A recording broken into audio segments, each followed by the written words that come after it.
Welcome to magical fairy tale story. आज की कहानी सिद्रा क्वीन के नाम पर है। हर हफ्ते हम रैंडमली एक नाम सिलेक्ट करते हैं और उस नाम पर एक प्यारी सी फेरी टेल स्टोरी बनाते हैं। अगर आप भी अपने नाम की स्टोरी देखना चाहते हो तो मेरे चैनल को सब्सक्राइब करना मत भूलना, क्योंकि आपको अपने नाम की स्टोरी की सबसे पहली नोटिफिकेशन मिलेगी। वेलकम टू एक ऐसा गांव जो देखने में बहुत पुरसुकून लगता था। कच्ची सड़कें, मिट्टी के घर, नीम के दरख्तों की लंबी कतारें और शाम के वक्त अजान की आवाज़ जो पूरे माहौल को खामोशी में लपेट लेती थी। मगर इस खामोशी के पीछे दर्द छुपा हुआ था, ऐसे दर्द जो जुबान पर कभी नहीं आते। इसी गांव के किनारे एक पुराना मगर साफ सा घर था जहां रहती थी सिद्रा क्वीन। नाम से शायद शहजादी लगती थी, मगर जिंदगी ने उसे कभी शहजादों जैसा सुकून नहीं दिया। उसकी आंखों में गहराई थी, जैसे उसने बहुत कुछ देखा हो, बहुत कुछ सहा हो, मगर फिर भी किसी से शिकवा न किया हो। सिद्रा क्वीन रोज फजर से पहले उठती, सहन में झाड़ू देती, माँ के लिए पानी गर्म करती और फिर घर के कामों में लग जाती। उसके चेहरे पर अक्सर एक खामोश मुस्कुराहट होती, लेकिन दिल के अंदर सवालों का तूफान छुपा होता। गांव वाले उसे इज्जत की नजर से देखते थे, मगर कोई उसकी तन्हाई को समझ नहीं पाता था। इसी गांव में एक और घर था, थोड़ा बेहतर हाल में। वहां रहता था ज़ैन। ज़ैन शहर से तालीम हासिल करके वापस आया था। उसका लिबास, सोच और बात करने का अंदाज अलग था, मगर दिल अब भी गांव की मिट्टी से जुड़ा हुआ था। वो जानता था कि ये गांव जितना खामोश है उतना ही जख्मी भी है। ज़ैन अक्सर शाम को गांव की पगडंडियों पर चलता, बच्चों की आंखों में छुपी महरूमियां महसूस करता। मगर एक चेहरा था जो बार बार उसकी नज़रों में आ जाता था, सिद्रा क्वीन। दोनों एक दूसरे को जानते थे, मगर बात कम होती थी। खामोश नज़रें, मुख्तसर सलाम और फिर अपनी अपनी राह। सिद्रा के दिल में भी ज़ैन के लिए एक अनजानी सी कशिश थी, मगर वो खुद को रोक लेती, क्योंकि इस गांव में ख्वाब देखना आसान नहीं था। उसकी माँ अक्सर कहती, बेटी, यहाँ खामोश रहना ही अक्लमंदी है, ज़्यादा बोलने वाले जल्दी टूट जाते हैं।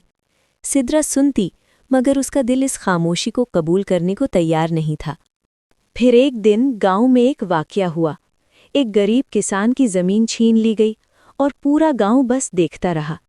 इसी दिन ज़ैन ने पहली बार खुलकर बोलने की कोशिश की। लोगों को जमा किया, समझाया, मगर सबने नज़रें झुका लीं। दूर खड़ी सिद्रा क्वीन ये सब देख रही थी। उसे लगा जैसे ज़ैन वो सवाल पूछ रहा हो जो वो सालों से अपने दिल में दबाकर बैठी थी।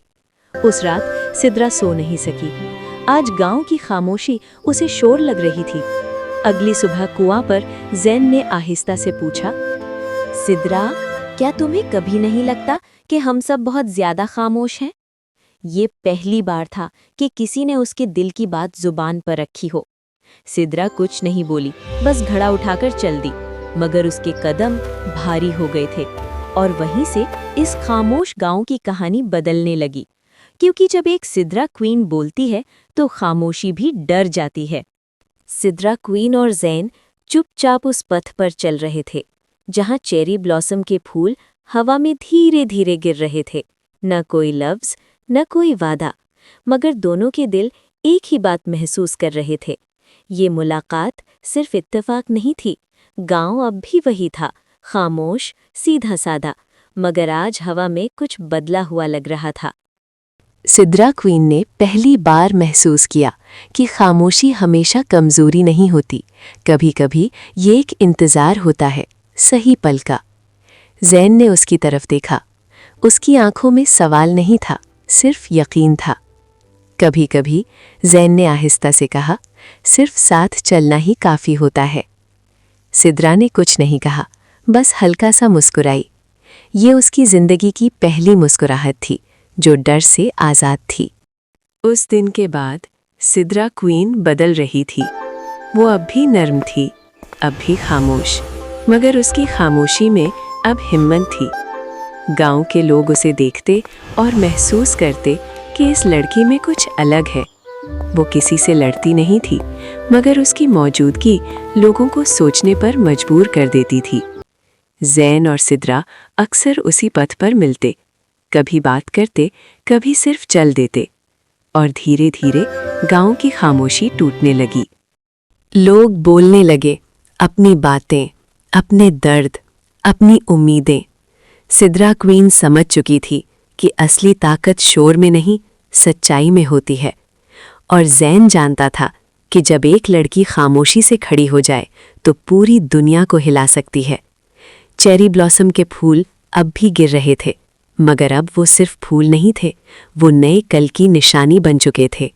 और यहीं से एक नई कहानी शुरू होती है, जहां खामोशी खत्म नहीं होती बल्कि आवाज बन जाती है। सिद्रा क्वीन अब गांव के लिए सिर्फ एक खामोश लड़की नहीं रही थी।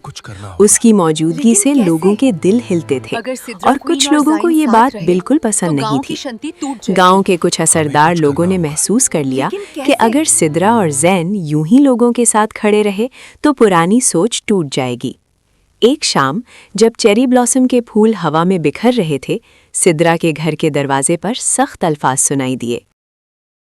ज्यादा बोलना सीख लिया है तुमने, एक आवाज ने कहा। इस गांव में खामोश रहना ही बेहतर होता है। सिद्रा का दिल जोर से धड़का। पल भर के लिए डर ने उसे घेर लिया, मगर फिर उसने अपनी माँ का चेहरा याद किया, उन औरतों की आंखें याद की जो सालों से चुप थीं। और उस पल सिद्रा क्वीन ने फैसला कर लिया। अगली सुबह गांव के बीचों बीच लोग जमा होने लगे। किसी ने ऐलान नहीं किया था, फिर भी सब आ गए। सिद्रा क्वीन आगे बढ़ी। उसके कदम हल्के थे, मगर इरादा बहुत मजबूत। ज़ैन उसके साथ खड़ा था, बिना किसी लफ्ज़ के। सिद्रा ने गहरी सांस ली और पहली बार बुलंद आवाज में कहा, हम खामोश रहे, इसीलिए हमें कमज़ोर समझा गया। लेकिन आज अगर हम फिर चुप रहे तो ये खामोशी हमारी जंजीर बन जाएगी। गांव में सन्नाटा छा गया। फिर एक औरत आगे आई, फिर एक बुजुर्ग, फिर एक नौजवान। आवाज पर आवाज जुड़ती चली गई और उस दिन गांव ने बोलना सीख लिया। वक्त गुजरा, गांव वही था, कच्ची सड़कें, फूलों के दरख्त, सुकून भरी हवा। मगर लोग बदल चुके थे। अब वहां सिर्फ खामोशी नहीं थी, समझ थी, हिम्मत थी और एक दूसरे का साथ था। सिद्रा क्वीन फिर से उसी पथ पर चल रही थी जहां चेरी ब्लॉसम के फूल गिरते थे। इस दफा अकेली नहीं, ज़ैन उसके साथ था। सिद्रा ने मुस्कुराकर कहा, शायद मैं शहजादी नहीं हूँ। ज़ैन ने नर्म आवाज में जवाब दिया, तुम हो, क्योंकि असली शहजादी वो होती है जो खामोशी को आवाज बना दे। कैमरा धीरे धीरे दूर जाता है, फूल हवा में उड़ते हैं और गांव एक नए कल की तरफ बढ़ता है।